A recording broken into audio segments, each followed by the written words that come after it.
Quick nice thing when checking these smoke alarms. Got air filters on the brain as we're changing smoke alarms, but if you just push the button once, the middle button, and walk away, it should just sound as you get a little further away from it, so you can check the items.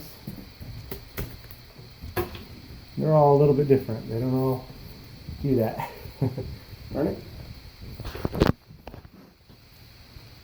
So it should say on there, push, hold to test. So I think I pushed the wrong button, but push this button, the button that's closest to the deal, and it should sound, yeah. So this way you don't have to be right under it when it sounds. The other button is a silence button, also a nice feature. There it goes. See? It's a nice feature.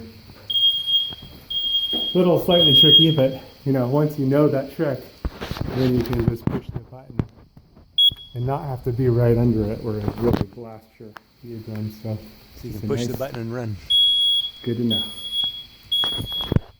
These are a kitty smoke alarm. I'll try to leave a link in the description below for those if you wanted to get some of those.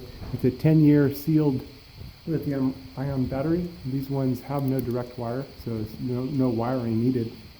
After 10 years, you just replace it. So nice, easy way to go.